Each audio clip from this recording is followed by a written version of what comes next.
Welcome in next class. तो देख लीजिए हम आवर्ती गुणों के बारे में। तो आज देखना है इसी क्रम में आगे आयरन ऊर्जा या आयरन विभव, आयरन ऊर्जा या आयरन विभव या आयरन एंथैल्पी या आयरन एंथैल्पी, आयनाइजेशन एंथैल्पी। तो इसके बारे में स्टडी करना है। दूसरा आपका आवर्ती गुण रहता है। तो देखें आयरन ऊर्जा में क्या रहता है। तो आयरन ऊर्जा बोला गया एक प्रकार का ऊर्जा है, ऐसा सुनना है। जर्मन में आयरन ऊर्जा क्या है? एक प्रकार का ऊर्जा है, एक प्रकार का ऊर्जा है। तो कैसा ऊर्जा है? परमाणु में नाभिक के चारों ओर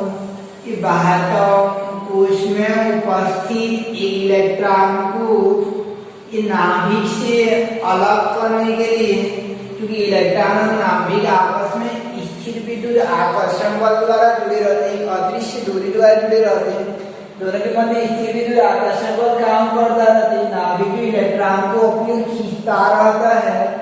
तो हमको क्या करना है कि इलेक्ट्रॉन को जो है ये नाभिक से आकर्षण बल से जो जुड़ा हुआ है उस यानी इलेक्ट्रॉन को यहाँ से ये आकर्षण बल को खत्म करके ये इलेक्ट्रॉन को बाहर निकाल देना है। इलेक्ट्रॉन को बाहर निकाल देना है। तो क्योंकि इन दोनों को आपस में एक बॉन्ड द्वारा जुड़े थे और किसी बॉन्ड को तोड़ने के लिए जो है या बल को तोड़ने के लिए ऊर्जा की आवश्यकता होती है। जैसे रस्सी से बंधा रहेगा कोई पत्थर, तो उसको निकालने के लिए रस्सी काटना पड़ेगा, ऊर्जा देना पड़ेगा। तो ऐसे इलेक्ट्रॉन को निकालने के लिए जितना ऊर्जा देना पड़ता है उस परमाणु को, उसी ऊर्जा को आयनाइजेशन एंथैल्पी यानी आयन ऊर्जा कहते हैं। कि परमाणु के बाह्यतम कोश से इलेक्ट्रॉन को बाहर निकालने के लिए आवश्यक ऊर्जा को आयन ऊर्जा कहते हैं। परमाणु रहेगा और उस परमाणु के बाह्यतम कोश से आउटर मोस्ट शेल से इलेक्ट्रॉन को निकालने के लिए परमाणु है, तो उसके बाह्यतम कोश से इलेक्ट्रॉन को निकालने के लिए आवश्यक ऊर्जा को आयन ऊर्जा कहेंगे। जैसे एक विद्यार्थी रहेगा और अंतिम डेस्क में बैठा हुआ है, तो उसको कोई बाहर निकालेगा, बाहर बुलाएगा, तो उसको परमिशन इधर से परमिशन मांगना पड़ेगा, अपना ऊर्जा खपत करना पड़ेगा निकालने के लिए। या बाहर से जो व्यक्ति आएगा वो निकालना चाहेगा तो उसको ऊर्जा की आवश्यकता पड़ेगी, यानी अपना बात बोलना पड़ेगा। तो इसी प्रकार इलेक्ट्रॉन को निकालने के लिए आवश्यक ऊर्जा को आयन ऊर्जा कहते हैं। कोई परमाणु रहेगा, इस परमाणु से इलेक्ट्रॉन को बाहर निकालने के लिए आवश्यक इलेक्ट्रॉन है और इलेक्ट्रॉन को बाहर निकालने के लिए आवश्यक ऊर्जा को आयन ऊर्जा कहा जाता है। किंतु थोड़ा सा यहाँ पे ये शर्त रहता है, बाध्यता रहती है कि वह परमाणु जो है उदासीन परमाणु होना चाहिए। उदासीन का अर्थ होता है कि वो धनायन के रूप में नहीं होना चाहिए, केवल शुद्ध परमाणु होना चाहिए, आयन अवस्था में नहीं होना चाहिए। तो उदासीन परमाणु होना चाहिए। एक शर्त होता है कि जिस परमाणु से इलेक्ट्रॉन को निकालना चाहते हैं वह उदासीन यानी न्यूट्रल एटम होना चाहिए। दूसरा कि वह परमाणु जो है तो विलगित होना चाहिए, विलगित आइसोलेटेड होना चाहिए।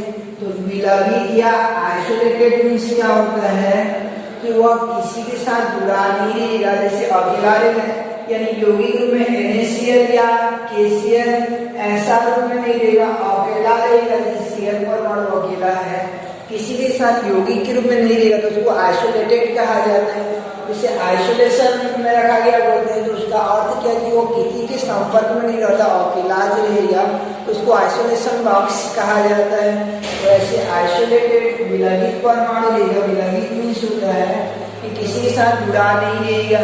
जैसे कोई विद्यार्थी या कोई व्यक्ति रहते हैं, किसी के साथ दोस्त नहीं बनाते, अकेले से रहते हैं, तो उनको विलगित कहा जाता है, आइसोलेटेड कहते हैं। किसी के साथ नहीं रह रहा है तो उदासीन होना चाहिए, धनायन नहीं होना चाहिए। विलगित होना चाहिए, यौगिक फॉर्म में नहीं होना चाहिए। और तीसरा कि वह गैसीय अवस्था में होना चाहिए, यानी उस परमाणु को वाष्प अर्थात गैस के रूप में बदल दिया गया रहता है। उस स्थिति में इलेक्ट्रॉन को निकालने के लिए आवश्यक ऊर्जा को कहा जाता है आयन ऊर्जा कहते हैं। तो इस प्रकार डेफिनेशन हो जाता है कि किसी गैसीय विलगित व उदासीन परमाणु के बाह्यतम कोश से इलेक्ट्रॉन को निकालने के लिए बाहर निकालने के लिए आवश्यक ऊर्जा को आयन ऊर्जा कहते हैं। किसी उदासीन विलगित व गैसीय परमाणु के बाह्यतम कोश से इलेक्ट्रॉन को बाहर निकालने के लिए आवश्यक ऊर्जा को आयन ऊर्जा कहा जाता है। इलेक्ट्रॉन को बाहर निकालने के लिए जितना ऊर्जा की आवश्यकता होती है उसे आयनोनाइजेशन एनर्जी यानी आयन ऊर्जा कहते हैं। इसे आई से प्रदर्शित किया जाता है, यानी आयनोनाइजेशन एंथैल्पी को आई कैपिटल आई और ई से प्रदर्शित किया जाता है। आई ई से वह इसका मात्रक जो इलेक्ट्रॉन वोल्ट होता है, यानी ऊर्जा और ऊर्जा का मात्रक जो इलेक्ट्रॉन वोल्ट ऊर्जा का मात्रक होता है, यानी ईवी से दर्शाया जाता है। इसे जो है इस प्रकार ये था आपका आयन ऊर्जा का डेफिनेशन, यानी आयन ऊर्जा में क्या हो जाएगा आपका कि किसी गैसीय विलगित व उदासीन परमाणु के बाह्यतम कोश से इलेक्ट्रॉन को बाहर निकालने के लिए आवश्यक ऊर्जा को आयनन ऊर्जा कहते हैं। इसे आई से प्रदर्शित किया जाता है। आयनन ऊर्जा का मात्रक इलेक्ट्रॉन वोल्ट होता है। अब देखते हैं आयनन ऊर्जा में आवर्तिता कि आवर्त में बाईं से दाईं जाने पर क्या प्रभाव पड़ता है और वर्ग में ऊपर से नीचे की ओर आने पर क्या प्रभाव पड़ेगा। यानी आयनन ऊर्जा में आवर्तिता के बारे में देखेंगे तो आयनन ऊर्जा में आवर्तिता जो है कि आवर्त में बाईं से दाईं जाते हैं और वर्ग में ऊपर से नीचे की ओर आते हैं। तो डेफिनेशन क्या था कि गैसीय उदासीन और विलगित परमाणु के बाह्यतम कोश से इलेक्ट्रॉन को बाहर निकालने के लिए आवश्यक ऊर्जा को आयनन ऊर्जा कहा जाता है। नाभिक के साथ इलेक्ट्रॉन जुड़ा रहता है, उसको तोड़कर बाहर निकालने के लिए आवश्यक ऊर्जा को आयनन ऊर्जा कहा जाता है। जैसे कि घर में लड़कियों का शादी करवाना रहता है तो उस समय घर यानी माता पिता नाभिक प्रकार नाभिक होते हैं और लड़कियों को अगर इलेक्ट्रॉन माना जाए, हालांकि ऐसा नहीं है, तो इलेक्ट्रॉन माना जाए तो उस दौरान जो उनको शादी करवाना रहता है, घर से बाहर निकालना रहता है, तो उसी स्थिति में जितना दहेज देना पड़ता है एक प्रकार का, उसी को क्या कहा जाता है आपका आयनन ऊर्जा कहते हैं। बाहर निकालने के लिए आवश्यक ऊर्जा को आयनन ऊर्जा कहा जाता है। इसको हम अन्यथा नहीं देंगे। इस प्रकार से इलेक्ट्रॉन को बाहर निकालने के लिए आवश्यक ऊर्जा को आयनन ऊर्जा कहा जाता है। परमाणु के बाह्यतम कोश से इलेक्ट्रॉन को बाहर निकालने के लिए आवश्यक ऊर्जा को आयनन ऊर्जा कहा जाता है। जिसे शादी करवाते हैं तो उस समय कुछ सामान देना पड़ता है, उसी को क्या कहेंगे हम आयनन ऊर्जा कहते हैं। इलेक्ट्रॉन को बाहर निकालने के लिए आवश्यक ऊर्जा को आयनन ऊर्जा कहते हैं। अब इसमें आवर्तिता लेते हैं तो आवर्तिता में आवर्त में बाईं से दाईं की ओर जाने पर क्या प्रभाव पड़ेगा और आवर्तिता में ए में देखते हैं आवर्त में लेफ्ट टू राइट जाएंगे, लेफ्ट टू राइट जाते हैं क्या प्रभाव पड़ता है। तो कल बताया गया परमाणु त्रिज्या के बारे में कि बाईं से दाईं को जाने पर परमाणु त्रिज्या धीरे धीरे घटता जाता है, परमाणु का आकार छोटा होता जाता है, परमाणु का आकार छोटा होता जाता है, ऐसा बताया गया था आपको।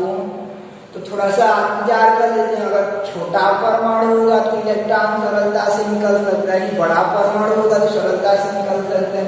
तो याद रखे देना, अगर परमाणु का आकार छोटा है, परमाणु का आकार छोटा है तो वह इलेक्ट्रॉन जो नाभिक के साथ बहुत ज्यादा तीव्र आकर्षण बल से अटैच रहता है। आकार छोटा है तो बहुत ज्यादा आकर्षण बल से जुड़ा रहेगा, और परमाणु का आकार बड़ा है तो उस दौरान जो है बड़े परमाणु में इलेक्ट्रॉन जो है नाभिक से थोड़ा सा दुर्बल आकर्षण बल से जुड़े रहते हैं, तो ऐसा बड़ा परमाणु से अगर इलेक्ट्रॉन को निकालना है तो सरलता से निकल जाएगा, जबकि छोटा परमाणु से इलेक्ट्रॉन को निकालना है तो आसानी से नहीं निकल पाएगा। जैसे क्लासरूम छोटा रहेगा और कोई बच्चा जो बाहर जाने के लिए तत्पर है, यानी कोई बाहर से बुलावा आ जाता है, तो अगर छोटा रूम रहेगा तो टीचर फेस टू फेस ज़्यादा रहेंगे, तो उस समय जो है वो आसानी से बाहर नहीं निकल पाएगा।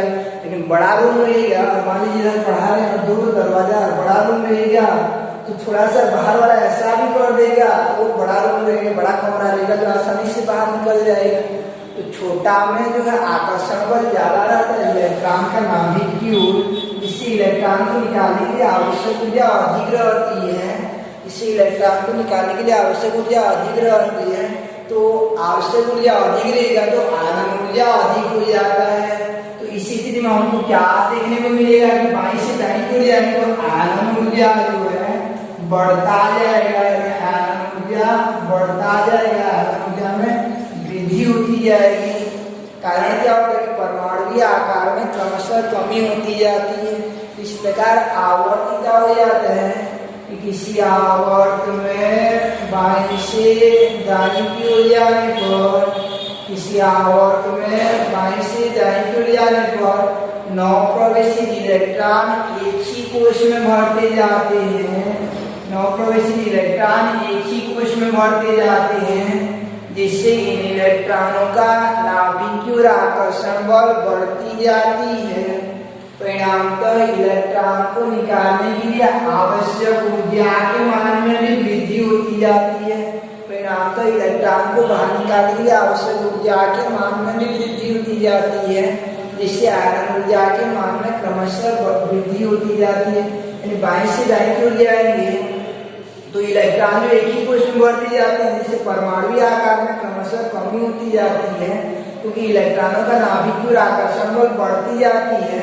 तो ऐसा ही स्थिति में इलेक्ट्रॉन को बाहर निकालने के लिए आवश्यक ऊर्जा में एलिवेशन होती जाती है, वृद्धि होती जाती है। जैसे इलेक्ट्रॉन को बाहर निकालने के लिए आवश्यक ऊर्जा के मान में वृद्धि होती जाती है, अर्थात आयन ऊर्जा के मान में वृद्धि होती जाती है। इस प्रकार अंततः निष्कर्ष क्या निकलता है, किसी आवर्त में बाईं से दाईं की ओर जाने पर, किसी आवर्त में बाईं से दाईं की ओर जाने पर, आवर्त में बाईं से दाईं की ओर जाने पर 9 प्रवेशी इलेक्ट्रॉन एक ही कोश में बढ़ते जाते हैं, जिससे इन इलेक्ट्रॉनों का नाभिक की ओर आकर्षण बल बढ़ती जाती है। परिणामतः इलेक्ट्रॉन को निकालने के लिए आवश्यक ऊर्जा के मान में वृद्धि होती जाती है, अर्थात आयरन ऊर्जा के मान में वृद्धि होती जाती है। जबकि अप टू बॉटम लेयर आएंगे, ऊपर से नीचे की ओर आएंगे, क्या प्रभाव पड़ेगा, तो कल लेके देखिए ऊपर से नीचे की ओर आएंगे वर्ग में, यानी वर्ग में ऊपर से नीचे की ओर आते हैं तो उस समय आकार में वृद्धि होता जाता है। यदि आकार में वृद्धि होते जाते हैं, इलेक्ट्रॉन नए नए कोश में बढ़ते जाते हैं, जिससे उन इलेक्ट्रॉनों का नाभिक की ओर आकर्षण बल कम होता जाता है, जिससे उन इलेक्ट्रॉनों का नाभिक की ओर आकर्षण बल कम होता जाएगा। तो इलेक्ट्रॉन जो सरलता से निकल जाएंगे, कम ऊर्जा देना पड़ेगा, निकल जाएगा, इलेक्ट्रॉन सरलता से निकलता जाएगा, जिससे आयरन ऊर्जा के मान में क्रमशः कमी होता जाएगा। याद रखिए ना, वर्ग और आवर्त वाला जब बात किया जाता है तो क्रमशः होती जाती है या क्रमशः होती जाती है, बढ़ती जाती है, ऐसा शब्द का उपयोग किया जाता है। क्रमशः शब्द का उपयोग करते हैं क्योंकि एक के लिए नहीं, पूरा परिवार के लिए बोला जाता है। तो इस प्रकार से किसी वर्ग में ऊपर से नीचे की ओर आने पर 9 प्रवेशी इलेक्ट्रॉन नए कोश में बढ़ते जाते हैं, जिससे इन इलेक्ट्रॉनों का नाभिक की ओर आकर्षण बल कम होती जाती है। परिणामतः इलेक्ट्रॉन को निकालने के लिए आवश्यक ऊर्जा के मान में कमी होती जाती है, अर्थात आयरन ऊर्जा में क्रमशः कमी होती जाती है। तो ये आपका आवर्तिता, तो आयरन ऊर्जा जो है परमाणु त्रिज्या को जस्ट विपरीत आवर्तिता लक्षण को दर्शाता है कि बाईं से दाईं को जाने पर बढ़ता है, जबकि वर्ग में ऊपर से नीचे गिराने पर घटता है। तो आवर्तिता में देखते हैं, पहला था आपका आवर्त में है कि किसी आवर्त में बाईं से दाईं की ओर जाने पर 9 प्रवेशित इलेक्ट्रॉन एक ही कोश में भरते जाते हैं, जिससे इन इलेक्ट्रॉनों का नाभिकीय और आकर्षण बल बढ़ती जाती है। परिणामतः इलेक्ट्रॉन को निकालने के लिए आवश्यक ऊर्जा के मान में वृद्धि होती जाती है। फलस्वरूप आयनन ऊर्जा में क्रमशः वृद्धि होती जाती है। आयनन ऊर्जा में क्रमशः वृद्धि होती जाती है। लेफ्ट टू राइट जाते हैं तो आयनन ऊर्जा में वृद्धि होती जाती है। अब थोड़ा देख लेते हैं कि वर्ग में अपर टू डीपर आते हैं, यानी वर्ग में ऊपर से नीचे गिराने पर क्या प्रभाव पड़ता है। तो किसी वर्ग में ऊपर से नीचे गिराने पर 9 प्रवेशित इलेक्ट्रॉन नए कोश में भरते जाते हैं, जिससे इन इलेक्ट्रॉनों का नाभिकीय और आकर्षण बल कम होती जाती है। परिणामतः इलेक्ट्रॉन को निकालने के लिए आवश्यक ऊर्जा के मान में कमी होती जाती है। फलस्वरूप आयनन ऊर्जा में क्रमशः कमी होती जाती है, यानी आयनन ऊर्जा में क्रमशः कमी होती जाती है। उसके बाद देखिए आयनन ऊर्जा को प्रभावित करने वाले कारक। तो आयनन ऊर्जा को अब प्रभावित करने वाले कारक, आयनन ऊर्जा को और पिता के बाद जो प्रभावित करने वाले कारक, ऐसा कौन कौन सा फैक्टर है जिसको प्रभावित करता है। उनमें से पहला कारक रहता है आपका, पहला कारक हो जाएगा कि नाभिकीय आवेश, यानी नाभिकीय आवेश परमाणु त्रिज्या को प्रभावित करने वाले कारक। तो इसमें था आपका यही पहला नाभिकीय आवेश, इसमें पहला नाभिकीय आवेश होता है। तो देखिए नाभिकीय आवेश का क्या प्रभाव पड़ता है। ये नाभिकीय आवेश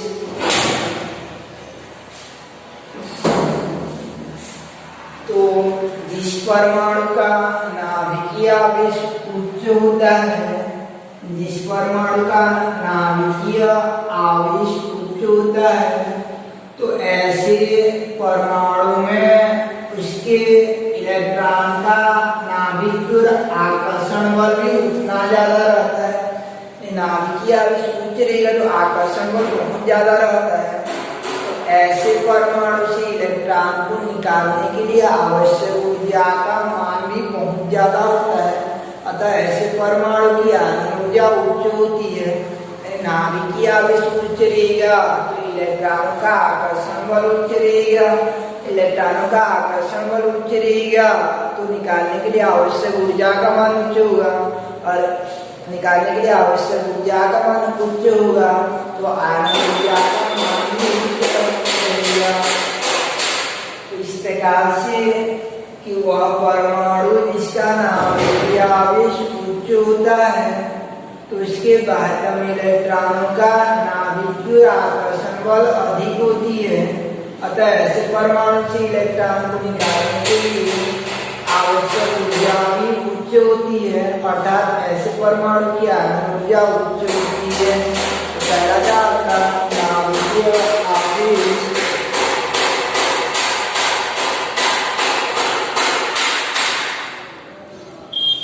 कि वह परमाणु जिसका नाभिकीय आवेश का मान उच्च होता है तो उसके बाह्यतम इलेक्ट्रॉनों का नाभिकीय और आकर्षण बल अधिक होती है, जिससे इलेक्ट्रॉन को निकालने के लिए आवश्यक ऊर्जा का मान भी उच्च होता है। अतः ऐसे परमाणु की आयनन ऊर्जा उच्च होती है, यानी नाभिकीय आवेश उच्च रहेगा तो इलेक्ट्रॉन को निकालने के लिए आवश्यक ऊर्जा भी उच्च रहेगा, क्योंकि इलेक्ट्रॉनों का नाभिकीय और आकर्षण बल हैवी हो जाते हैं। जिससे मान लीजिए को नाभिक माना जाए और स्टूडेंट को इलेक्ट्रॉन, तो अगर अच्छा यानी नाभिकीय आवेश से टीचर का प्रभाव अच्छा है तो कोई बुलाने के लिए भी आएगा तो सरलता से नहीं निकल पाएगा, नहीं सरलता से नहीं जाऊंगा या जाऊंगी ऐसा बोलेंगे। तो नाभिकीय आवेश उच्च रहेगा तो इलेक्ट्रॉन का आकर्षण अधिक रहता, आकर्षण अधिक रहेगा तो निकालने के लिए आवश्यक ऊर्जा का मान भी उच्च रहेगा, जिससे आयनन ऊर्जा का मान उच्च हो जाता है।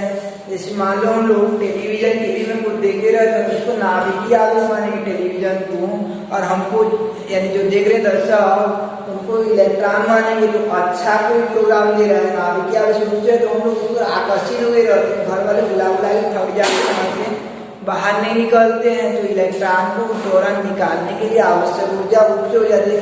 बहुत बार वहाँ से निकलते हैं मैसेज रहते हैं तो ऊर्जा के पास, तो ऐसा ही ऊर्जा का मान हो जाता है। जैसे मान लो गांव में आता रहता आपका सर्कस या खेल दिखाने वाले आते रहते हैं तो उनको नाभिकीय आवेश माना जाए और उसके चारों ओर जो खड़े रहते हैं उनको दर्शक माना जाए, तो वो बहुत अच्छा दिखा रहे हैं तो हम लोग उसको क्या हो जाते हैं, आकर्षित हो जाते हैं, पास पास आ जाते हैं, दिखा रहे हैं उसको बोल के देखना स्टार्ट कर देते हैं और तो उस समय आकर्षण ज़्यादा रहता है, अच्छा खेल दिखा रहा है, नाभिकीय आकर्षण अधिक है। तो ऐसा ही चीज में कोई हमको फोन भी करेगा यानी हमको बुलाएगा तो सरलता से नहीं निकलते, हमको निकालने के लिए आवश्यक ऊर्जा का मान उच्च रखना पड़ता है, यानी बहुत ज़्यादा बुला पाएगा तब जाकर वहाँ से जाएंगे। तो इस प्रकार नाभिकीय आकर्षण का मान अधिक रहेगा, तो ऐसा ही में इलेक्ट्रॉन को निकालने के लिए आवश्यक ऊर्जा का मान उच्च हो जाता है। जैसे क्रिकेट मैच देता रहता है, अच्छा यानी अच्छा मैच चल रहा है, इसको जो 200 से ओवर हो गया तो उसी स्थिति में यानी हम लोग देखने के लिए बहुत ज़्यादा उत्सुक रहते हैं। तो ऐसा स्थिति में कोई हमको बुलावा यानी कोई बुलाने के लिए आएगा तो उसी स्थिति में हम लोग निकलते ही नहीं, यानी क्योंकि नाभिकीय आकर्षण का मान उच्च रहता है।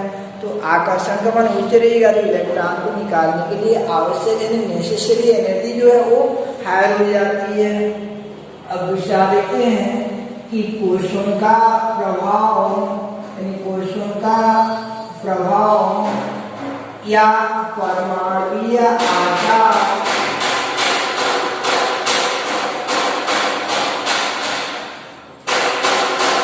का प्रभाव या परमाणुीय आकार। तो देखते हैं परमाणुीय आकार या कोशों की संख्या बढ़ने पर क्या प्रभाव पड़ता है। तो वह परमाणु जिसका परमाणुीय आकार बड़ा होता है या वह परमाणु जिसमें कोशों की संख्या अधिक होती है, तो ऐसे परमाणु के बाह्यतम इलेक्ट्रॉनों का नाभिकीय आकर्षण बल कम होती है, जिससे इलेक्ट्रॉन को निकालने के लिए आवश्यक ऊर्जा का मान कम लगता है। अगर आयन ऊर्जा का मान कम होता है, बड़ा परमाणु ले लिया तो इलेक्ट्रॉन को सरलता से निकल जाता है, निकालने के लिए आवश्यक ऊर्जा का मान कम लगता है, आयन ऊर्जा कम होता है। जैसे कोई खेल देख रहे हैं सर्कस, तो उस दौरान बहुत बड़ा मैदान रहेगा तो ऊपर ऊपर झाँक झाँक के देख रहे थोड़ा थोड़ा दिखाई दे रहा है तो अच्छा तो मन नहीं लगता रहेगा, तो उसमें कोई थोड़ा सा भी बुला देगा तो उस समय हम लोग क्या हो जाते हैं, आसानी से बाहर निकल जाते हैं, हम सरलता से बाहर निकल जाते हैं। जैसे टीचर पढ़ाते रहते हैं तो बड़ा हाल है, बहुत बड़ा हाल है, तो उस समय इधर पढ़ा रहे हैं तो उधर से कोई इशारा भी कर देता है तो हम लोग क्या हो जाते हैं, लाइन से निकल जाते हैं। तो इस समय इलेक्ट्रॉन को निकालने के लिए आवश्यक ऊर्जा का मान क्या होता है, बहुत कम लगता है। तो ऐसे परमाणु से इलेक्ट्रॉन को निकालने के लिए आवश्यक ऊर्जा का मान कम होता है, अर्थात इनका आयन ऊर्जा कम हो जाता है। इस प्रकार से वह परमाणु जिसका परमाणुीय आकार बड़ा होता है तो ऐसे परमाणु के बाह्यतम इलेक्ट्रॉनों का नाभिकीय आकर्षण बल कम होती है, जिससे इलेक्ट्रॉन को निकालने के लिए आवश्यक ऊर्जा का मान भी कम होती है, अर्थात आयन ऊर्जा का मान कम होती है। दूसरा था आपका कि दूसरा कोशों का प्रभाव या परमाणुीय आकार। तो कोशों का प्रभाव या परमाणुीय आकार की वह परमाणु जिसका परमाणुीय आकार बड़ा होता है तो उसके बाह्यतम इलेक्ट्रॉनों का नाभिकीय आकर्षण बल कम होती है, जिससे इलेक्ट्रॉन को निकालने के लिए आवश्यक ऊर्जा का मान भी कम होती है। अतः ऐसे परमाणु से इलेक्ट्रॉन को निकालने के लिए आवश्यक ऊर्जा का मान कम होती है, यानी आकर्षण कम होगा तो सब कम होती जाती है, आयन ऊर्जा कम होता जाएगा। उसके बाद तीसरा देखते हैं हम लोग कि अर्धपूर्ण या वह पूर्णपूरित उपकोष का प्रभाव, यानी अर्धपूर्ण और पूर्णपूरित उपकोष का क्या प्रभाव पड़ता है। तो तीसरा इफेक्टिव फैक्टर रहता है कि अर्धपूर्ण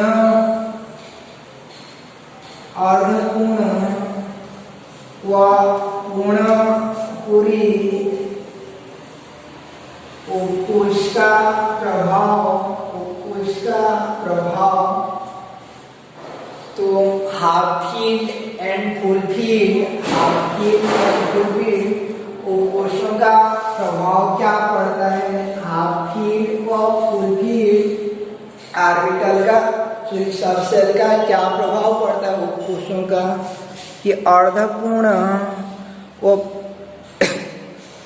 पूर्णपूरित कोशों का प्रभाव जो है, तो आपको बताया गया था कि अर्धपूर्ण और पूर्णपूरित किसे कहा जाता है। इससे पहले चैप्टर में अगर P वाला रहेगा P3 को अर्धपूर्ण कहा जाता है, P6 को कहा जाता है पूर्णपूरित कहा जाता है, D वाला को D5 और D10 और F12 F7 और F14 इनको हाफ फील्ड कहते हैं और इनको फुल फील्ड कहा जाता है। तो ऐसा अगर विन्यास जिस परमाणु में रहेगा उनका उनसे इलेक्ट्रॉन को निकालने के लिए बहुत ज्यादा ऊर्जा की आवश्यकता होती है, क्योंकि अर्धपूर्ण और पूर्ण भरे हुए आंशिक रूप से भरे हुए कोशों की तुलना में ज्यादा स्थायी होते हैं। तो अर्धपूर्ण और पूर्णपूरित उपकोश जो आंशिकता भरे हुए उपकोशों की तुलना में ज्यादा स्थायी होते हैं। तो ऐसे उपकोशी इलेक्ट्रॉन को निकालने के लिए आवश्यक ऊर्जा का मान भी उच्च होता है, जिससे ऐसे परमाणु की आयन ऊर्जा उच्च हो जाती है, जैसे ऐसे परमाणु की आयन ऊर्जा उच्च हो जाती है। तो जैसे नाइट्रोजन और ऑक्सीजन पर विचार करेंगे, तो नाइट्रोजन और ऑक्सीजन पर विचार करेंगे किसका आयन ऊर्जा उच्च होगा। तो बाई से दाई को जाने पर ये ऑक्सीजन का अधिक होगा, ऑक्सीजन राइट साइड आता है तो ऑक्सीजन का ज्यादा होना चाहिए, किंतु जब इसका ऑर्बिटल विन्यास किया जाता है तो नाइट्रोजन में 3 इलेक्ट्रॉन अर्धपूर्ण रहता है और ये ऑक्सीजन का जो है अर्धपूर्ण नहीं रहता है, आंशिकता भरा हुआ रहता है कि नाइट्रोजन का अर्धपूर्ण रहता है जबकि ऑक्सीजन का आंशिकता भरा हुआ रहता है। तो इसी स्थिति में ऑक्सीजन की आयन ऊर्जा का मान उच्च हो जाता है, यानी आवर्त नियम का पालन नहीं होता है। बाई से दाई जाने वाला जो है ऑक्सीजन का हाई होना चाहिए था लेकिन नहीं होता, यानी वो अपवाद के रूप में हो जाता है। तो इसको क्वेश्चन के रूप में दे देता है कि नाइट्रोजन का आयन ऊर्जा ऑक्सीजन से अधिक होता है क्यों। तो ऐसे प्रश्न को कैसे बनाओगे कि दोनों का इलेक्ट्रॉनिक विन्यास करोगे, फिर दोनों का ऑर्बिटल विन्यास करेंगे, फिर ये देखेंगे कि उपयुक्त ऑर्बिटल विन्यास से स्पष्ट है कि नाइट्रोजन का Q कोश अर्धपूर्ण है, जिसके कारण इसका आयन ऊर्जा ऑक्सीजन से अधिक हो जाती है। इस प्रकार तीसरा कारक था आपका अर्धपूर्ण व पूर्णपूरित उपकोशों का प्रभाव, कि अर्धपूर्ण व पूर्णपूरित उपकोशों का प्रभाव। तो अर्धपूर्ण व पूर्णपूरित उपकोश आंशिकता भरे हुए उपकोशों की तुलना में परमाणु को अधिक स्थायित्व प्रदान करती है, यानी अर्धपूर्ण तथा पूर्णपूरित भरे हुए उपकोश आंशिकता भरे हुए उपकोशों की तुलना में परमाणु को अधिक स्थायी प्रदान करती है, जिससे ऐसे परमाणु से इलेक्ट्रॉन को निकालने के लिए उच्च ऊर्जा की आवश्यकता होती है, अर्थात इनकी आयन ऊर्जा उच्च होती है। ये एग्जाम्पल के रूप में कि नाइट्रोजन का आयन ऊर्जा ऑक्सीजन से अधिक हो जाता है क्योंकि नाइट्रोजन जो अर्धपूर्ण रहता है। इसी प्रकार बेरिलियम का आयन ऊर्जा जो बोरान से उच्च हो जाता है, यानी बेरिलियम जो पूर्ण भरा हुआ रहता है। और इसी कारण है कि उत्कृष्ट गैसों की आयन ऊर्जा सर्वोच्च होती है, यानी क्वेश्चन आ जाता है कि खाली स्थान समूह की आयन ऊर्जा सर्वोच्च होती है, तो 18वां समूह या उत्कृष्ट गैसों की आयन ऊर्जा जो सर्वोच्च होती है, यानी ग्रुप नंबर 18 की आयन ऊर्जा जो सर्वोच्च होती है, या समूह 18 की आयन ऊर्जा खाली स्थान होती है वो से सर्वोच्च हो जाती है। तो ये क्वेश्चन को थोड़ा सा देख लेते हैं। नाइट्रोजन का आयन ऊर्जा ऑक्सीजन से अधिक होता है, बेरिलियम का बोरान से अधिक होता है और उत्कृष्ट गैसों की आयन ऊर्जा सर्वोच्च होती है। तो उत्कृष्ट गैसों की आयन ऊर्जा सर्वोच्च होती है। तो उत्कृष्ट गैस पर विचार करोगे तो उत्कृष्ट गैसों में जैसे नियान एक उत्कृष्ट गैस है, तो इसका ऑर्बिटल विन्यास 1s2 2s2 2p6 होता है, कुछ पूरा पूरा भरा हुआ रहता है। अतः यहाँ से इलेक्ट्रॉन को निकालने के लिए बहुत ज्यादा ऊर्जा की आवश्यकता होती है। पूरा भरा हुआ उस इलेक्ट्रॉन को निकालने के लिए बहुत ज्यादा ऊर्जा की रिक्वायरमेंट रहती है। अतः इनकी आयन ऊर्जा सर्वोच्च होती है। क्वेश्चन आ जाएगा कि उत्कृष्ट गैसों की आयन ऊर्जा सर्वोच्च होती है, क्यों? तो उत्तर क्या हो जाएगा कि उत्कृष्ट गैसों की ऑर्बिटल विन्यास से स्पष्ट है कि उनके ट्यूब कोश पूर्णतः भरे हुए रहते हैं। अतः इनसे इलेक्ट्रॉन को निकालने के लिए आवश्यक ऊर्जा का मान बहुत अधिक रहता है, अर्थात उत्कृष्ट गैसों की आयन ऊर्जा सर्वोच्च होती है। उत्कृष्ट गैसों की आयन ऊर्जा सर्वोच्च होती है। इसी तरह बेरिलियम और बोरान, तो इनका बेरिलियम का और बोरान का करोगे तो बेरिलियम का 1s2 2s2 और ये बोरान का हो जाता है 1s2 2s2 और ये 2p3 हो जाता है, 2p1 हो जाता है। p को कुछ आंशिकता भरा हुआ रहता है, जबकि इसमें जो है ये वाला बेरिलियम में यानी ये s को पूरा भरा हुआ है, अंतिम वाला पूरा भरा हुआ है। तो यहाँ से इलेक्ट्रॉन को निकालने के लिए अधिक ऊर्जा की आवश्यकता होती है। यही कारण है कि बेरिलियम का बोरान से अधिक हो जाता है। यानी बेरिलियम और बोरान के इलेक्ट्रॉनिक विन्यास से स्पष्ट है कि बेरिलियम में अंतिम कोश पूर्णतः भरा हुआ रहता है, जबकि बोरान में ऐसा नहीं होता है। अतः वह पूर्णतः भरे हुए कोश से इलेक्ट्रॉन को निकालने के लिए आवश्यक ऊर्जा का मान अधिक होता है। यही कारण है कि बेरिलियम का आयन ऊर्जा बोरान से अधिक हो जाता है। इसी प्रकार नाइट्रोजन का आयन ऊर्जा जो है आपका ऑक्सीजन से अधिक हो जाता है। ये क्वेश्चन के रूप में भी दे देता है, 2 नंबर का तथ्यात्मक प्रश्न के रूप में दे देगा आपको कि इनका आयन ऊर्जा अधिक होता है, क्यों बोल के। इस प्रकार तीसरा कारक था आपका अर्धपूर्ण व पूर्ण भरे हुए कोश की अर्धपूर्ण या पूर्ण भरे हुए कोश आंशिकता भरे हुए कोशों की तुलना में परमाणु को अधिक स्थायी प्रदान करते हैं।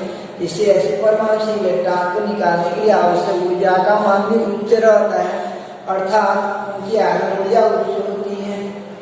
इसके बाद चौथा देखते हम लोग कि परिरक्षण प्रभाव, यानी परिरक्षण प्रभाव बढ़ने पर, परिरक्षण प्रभाव या पर्दा प्रभाव बढ़ने पर आयन ऊर्जा का मान में क्या प्रभाव पड़ता है।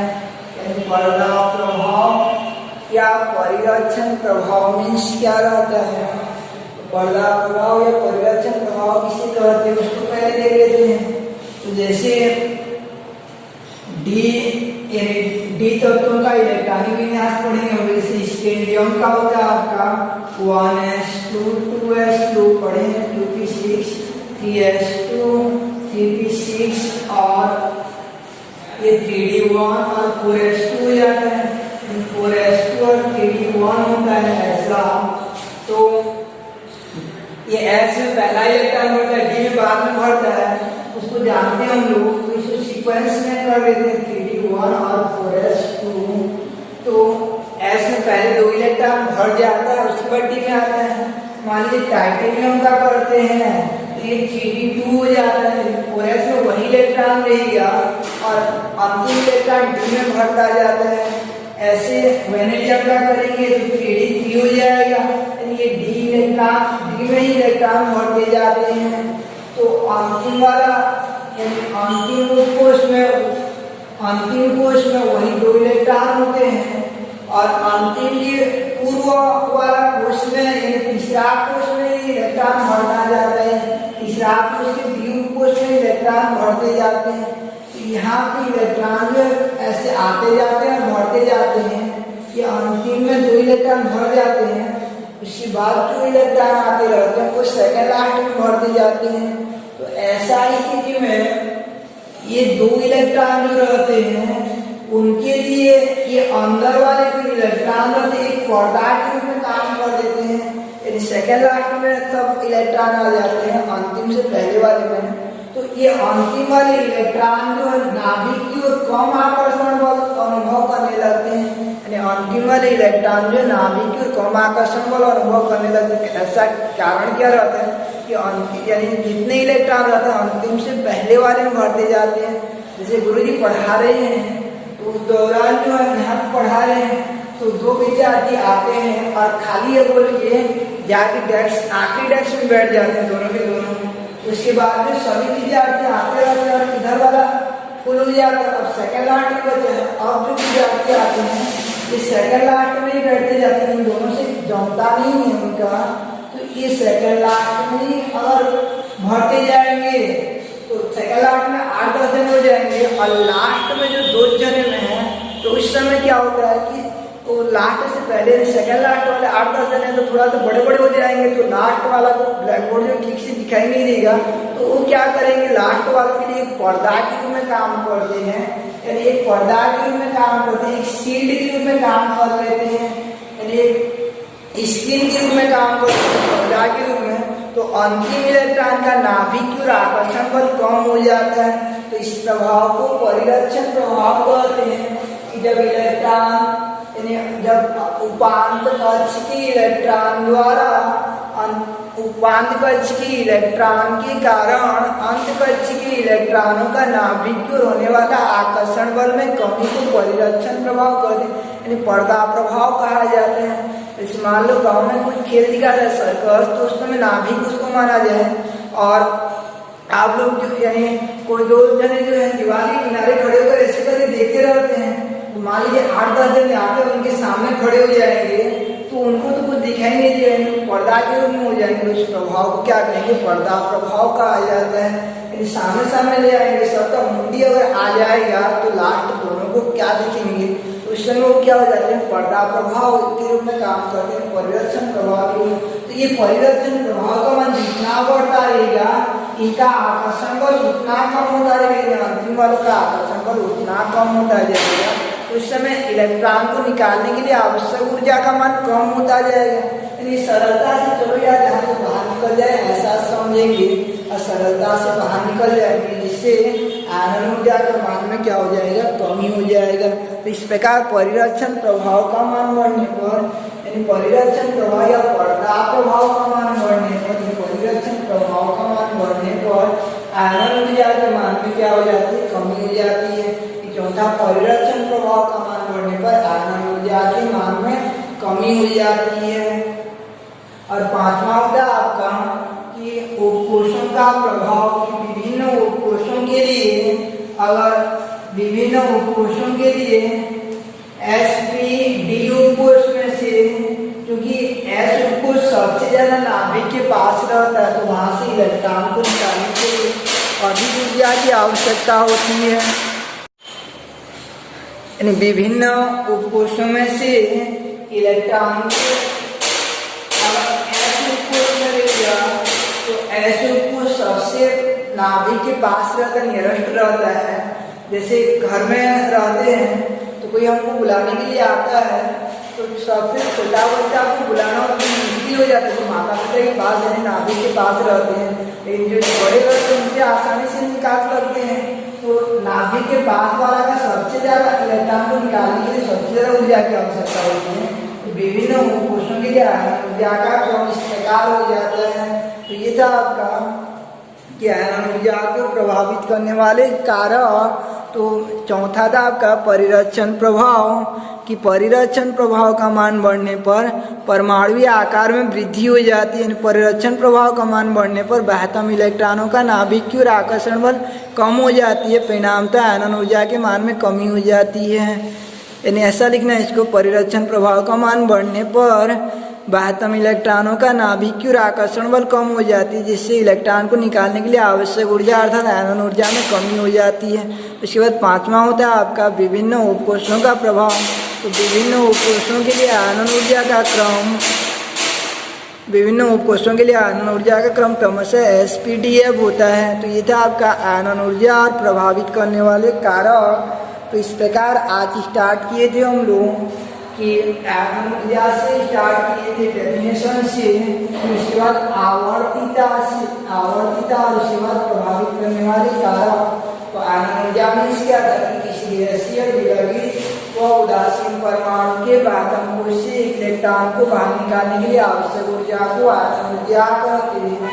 इसके बाद आवर्तिता की आवर्त में बाईं से दाईं की ओर जाने पर 9 प्रवेशी इलेक्ट्रॉन एक ही कोश में बढ़ते जाते हैं, जिससे उन इलेक्ट्रॉनों का नाभिक की ओर आकर्षण बल बढ़ती जाती है। परिणामतः इलेक्ट्रॉन को बाहर निकालने के लिए आवश्यक ऊर्जा अर्थात आयनन ऊर्जा में क्रमशः वृद्धि होती जाती है, जबकि वर्ग में ऊपर से नीचे की ओर आने पर 9 प्रवेशी इलेक्ट्रॉन नए कोश में बढ़ते जाते हैं, जिससे उन इलेक्ट्रॉनों का नाभिक की ओर आकर्षण बल कम होती जाती है। परिणामतः इलेक्ट्रॉन को निकालने के लिए आवश्यक ऊर्जा अर्थात आयनन ऊर्जा में कमी होती जाती है।